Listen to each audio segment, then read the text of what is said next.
Prepara o seu WhatsApp aí, 99210893, que a gente vai discutir a partir de agora a omissão de socorro. Estou recebendo o doutor Mário Barbosa. Boa noite, doutor. Boa noite. Advogado especialista nesse tipo de assunto, que sempre conversa com a gente aqui no nosso Cidade Alerta. Omissão de socorro é crime, doutor Mário. Eu já disse aqui e repito sempre, quando alguém se envolve num acidente, a não ser que a pessoa tenha bebido, que ela esteja na contramão, que ela tenha ultrapassado os limites de velocidade, e aí, obviamente, ela cooperou para que o acidente acontecesse. Um acidente normal, uma batida de carro, eu posso bater o meu carro, o senhor pode bater, a gente pode se envolver num acidente. E aí não caracteriza o crime. Mas e se a pessoa se envolve numa situação como essa, tem uma família inteira ferida dentro de um carro e ela vai embora como se nada tivesse acontecido? A omissão de socorro é crime. Boa noite. Sim, boa noite. Boa noite a todos que estão nos assistindo agora. Pelo Código Brasileiro de Trânsito, o artigo 304, omissão de socorro é crime. Quem se envolve em acidente e deixa de prestar socorro imediatamente às vítimas ou não faz prestar através de terceiro, fica sujeito a pena de 6 meses a 1 ano de detenção.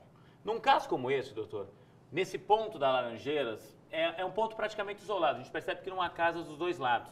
Em muitos casos a gente ouve aquela história, eu não parei para ajudar porque eu fiquei com medo do clamor popular, eu não parei para ajudar porque eu fiquei com medo de alguma reação por parte de familiares.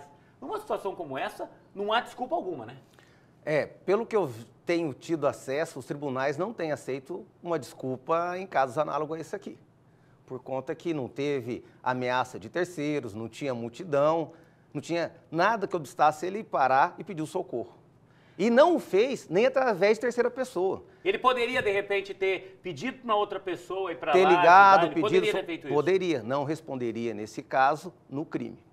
Só que, inteligentemente, o legislador preveu que responde pela omissão de socorro se o fato não corresponder a algo mais grave.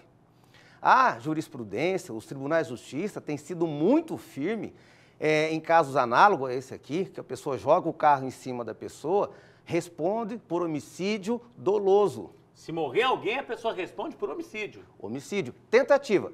Mesmo que não morra, nesse caso concreto, os tribunais, análogo a esse aqui, os tribunais vêm decidindo que responde pela tentativa de homicídio. Tem sido rigorosa a aplicação em casos assim. Então, nesse caso, não responderia pela omissão, e sim pela tentativa de homicídio. Porque, intencionalmente, veja, intencionalmente querendo, ele jogou o carro em cima da família para causar um mal injusto, como se percebe aqui das imagens. E não parou para ajudar e não permaneceu no local. Tudo agravo. Como é que é a pena para uma situação como essa? Porque a gente sabe que em muitos casos, a situação é considerada crime, a pessoa vai responder, pode vir a ser condenada, mas a pena acaba sendo pequena.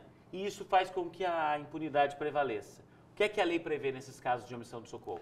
A pena prevê pena de 6 meses a 1 ano de detenção ou multa.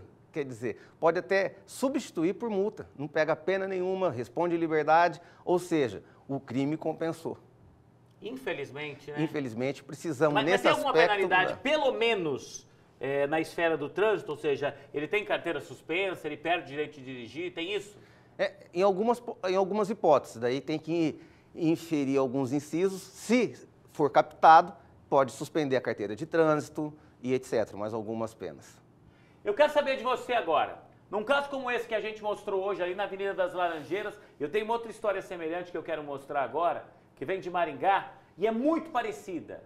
Essa história de gente que se envolve num acidente e não para prestar socorro.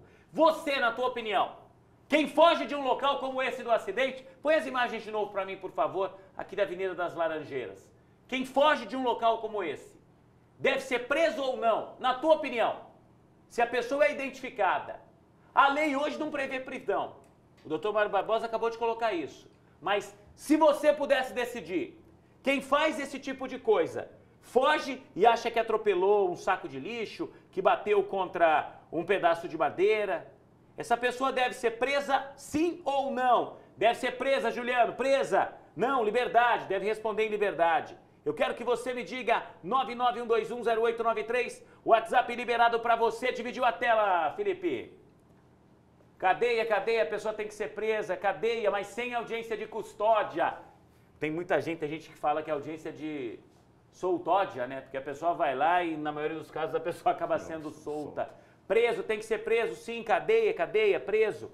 O que a gente percebe olhando para as pessoas é que todo mundo está cansado dessa impunidade. Porque quem está em casa ali, assistindo a gente agora, doutor Mário, pode se envolver num acidente qualquer dia desses e pode sofrer nas mãos de um irresponsável de um motorista como esse, que foge do local e que não presta socorro. A gente nunca sabe. Quando alguém vai bater contra o carro da gente, de repente o carro cai no barranco, o carro capota. Então, todo mundo corre risco enquanto a gente tiver motoristas irresponsáveis, né? Ah, com toda certeza. E o tempo para prestar o socorro faz toda a diferença. Aqueles 5 minutos, 3, 2, 1, que demorou para chegar, muitas vezes o SEAT, o SAMU, vai ser decisivo para que a pessoa sobreviva ou não. Por isso é tão terrível aquele que causa um acidente e abandona o local dos fatos. Cadeia ou liberdade, na tua opinião? Quem for pego numa situação dessas, deve ser preso ou deve responder em liberdade? 991210893, eu quero a tua opinião. Enquanto isso, tem mais uma história de omissão de socorro que eu quero mostrar para você. Enche a tela.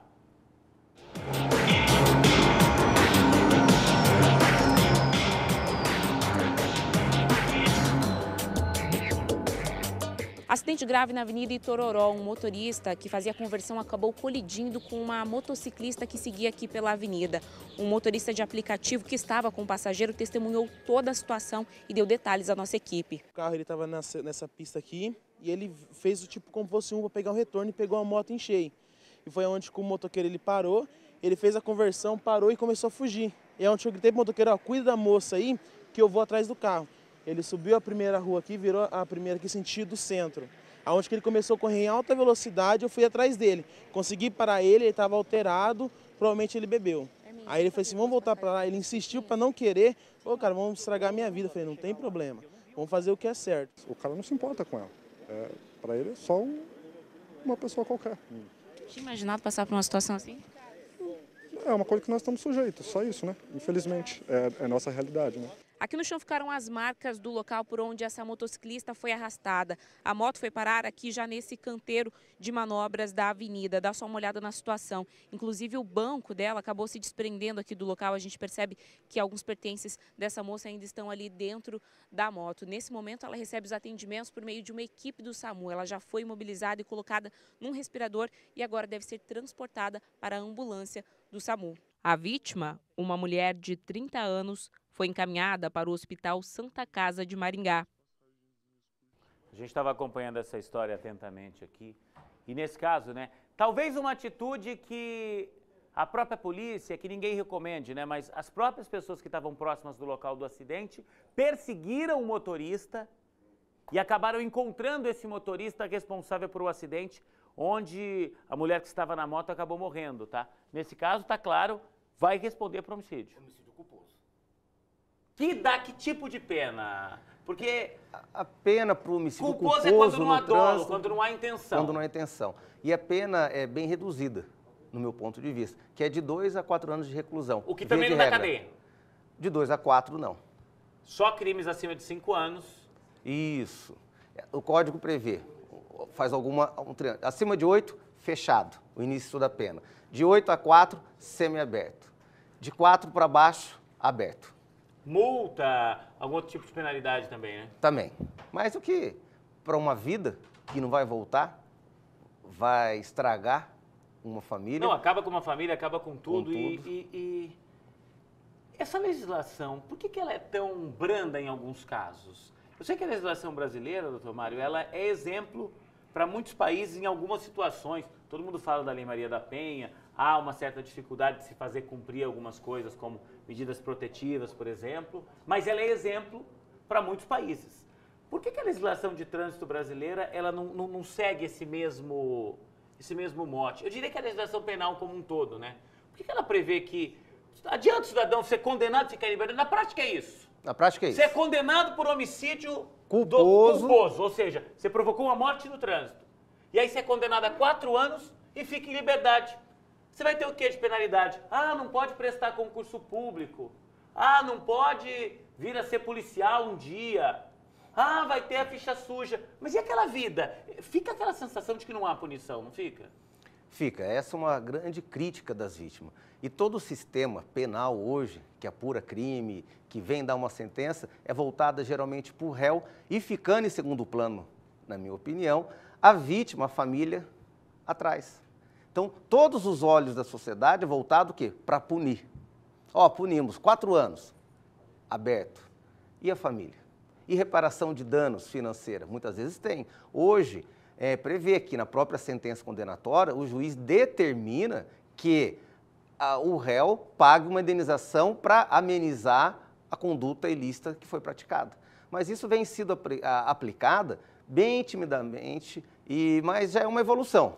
Então, hoje, na condenatória, 4 anos, o juiz pode dar lá 100 mil de danos morais. Você vai ter que pagar para reparar o dano que você ocasionou.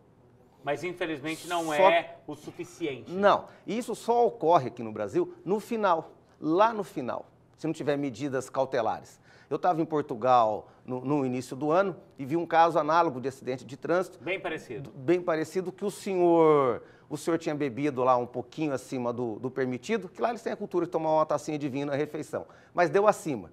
E ele atropelou uma senhora na faixa de trânsito, não veio a óbito nada, felizmente. Só que imediatamente foi para a prisão e imediatamente o juiz já arrestou os patrimônios que ele tinha para garantir a indenização para a vítima.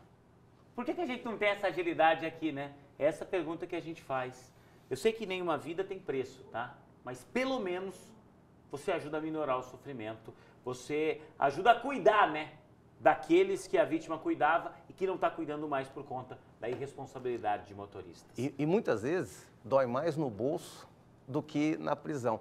Exemplo, eu conheço devedores de pensão alimentícia que preferem ficar lá os 30 dias na cadeia do que pagar. Aí causa aquela impunidade. É mais ou menos algo análogo. Brasil, assim. né? Brasil. Doutor Mário, muito obrigado mais uma vez. Ótima noite.